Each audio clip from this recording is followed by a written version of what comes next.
বিশ্বনবী সাল্লাল্লাহু আলাইহি ওয়াসাল্লাম সংখ্যালঘুদের রাইটস এর ব্যাপারে, অধিকারের ব্যাপারে যে কথা বলেছেন, শুনলে আপনি অবাক হয়ে যাবেন।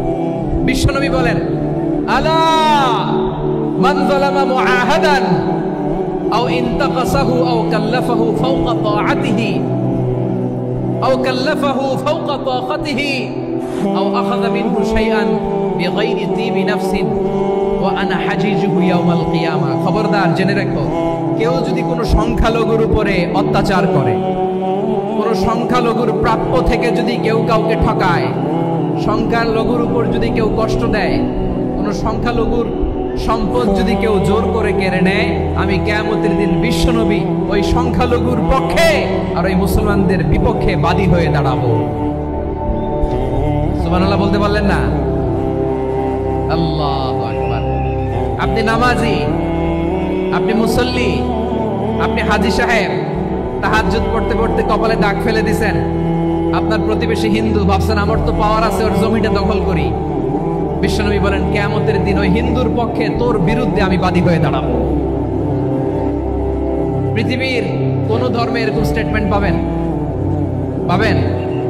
আপনি ভাবছেন আপনি নামাজ পড়লে হাজী সাহেব কপালে দাগ ফেলাই দিলে আপনি সেলসেলায় জান্নাতে চলে যাবেন না? খবরদার। বিশ্বনবী বলেন, কোন সংখ্যালঘুর উপর যদি কেউ আক্রমণ করে, তার প্রাপ্য তাকে না দিয়ে যদি তাকে ঠকায়, তার উপর জুলুম করে, তার সম্পদ যদি কেড়ে নেয়, আমি নবী, তুমি মুসলিম হইতে পারো, মুসল্লি হইতে পারো, তার পক্ষে তোমার বিপক্ষে আল্লাহর দরবারে বাদী হয়ে দাঁড়াবো।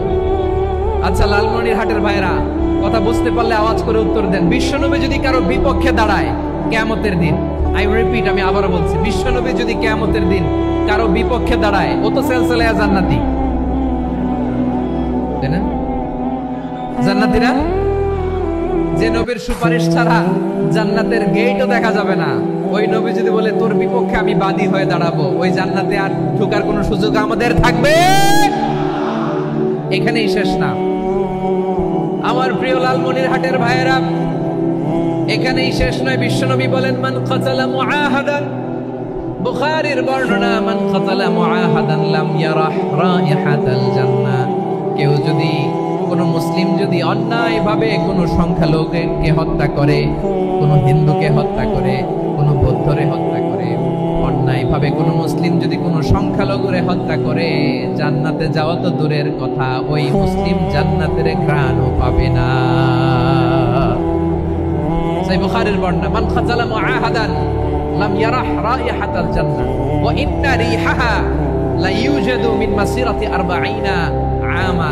যে জান্নাতের ঘ্রাণ 40 বছর দূরের রাস্তা থেকেই পাওয়া যায়। সুবহানাল্লাহ পড়ে।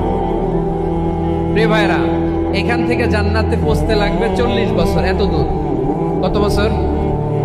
সবাই বলেন কত বছর? এখান থেকে জান্নাতে পৌঁছতে লাগবে 40 বছর। এত দূরে থাকতেই জান্নাতের ঘ্রাণ আপনার নাকে এসে ধাক্কা মারবে। বিশ্বনবী বলেন, যে ব্যক্তি কোন সংখ্যালঘুকে হত্যা করে, জান্নাতের ঘ্রাণ তো পাবেই, জান্নাতে তো ঢুকতে পারবেই না, জান্নাতের ঘ্রাণও তার নাকে লাগবে না। পড়েন নাউযুবিল্লাহ। তাহলে সংখ্যালঘুদের ব্যাপারে ইসলামে অধিকার দেয়া আছে না নাই?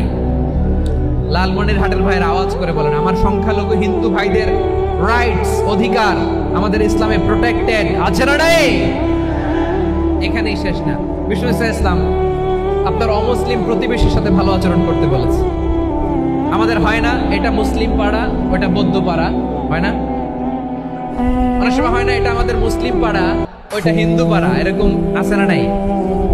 লালমনিরহাটে নাই না? আছে? হিন্দু যদি আপনার প্রতিবেশী হয়, কি করবেন? ওরা কষ্ট দিবেন নাকি? কেন? ও তো হিন্দু, ও তো আমার আল্লাহরে ডাকে না, ওরা কষ্ট দিলে জায়েজ হবে না? খবরদার। বিষ্ণু ইসলাম বলেন, মান কানা ইউমিনু বিল্লাহ ওয়াল ইয়াউমিল আখির ফালিকুরিম জারাহ। যে আল্লাহ বিশ্বাস করে আর আখিরাতে বিশ্বাস করে, সেজন্য প্রতিবেশীর সাথে ভালো আচরণ করে। সুবহানাল্লাহ। কলিজা জুড়ায় যায় না আমার নবীর কথাগুলো শুনলে? যে আল্লাহ বিশ্বাস করে, যে আখিরাতে বিশ্বাস করে, সেজন্য প্রতিবেশীর সাথে ভালো আচরণ করে। এখানে বলছে মুসলিম প্রতিবেশী, বলছে নামাজি প্রতিবেশী, বলছে আল্লাহওয়ালা প্রতিবেশী, বলছে না। প্রতিবেশী আস্তিক হোক নাস্তিক হোক, প্রতিবেশী মুমিন হোক মুশরিক হোক, প্রতিবেশী হইলেই তার সাথে ভালো আচরণের দরকার আছে না নাই?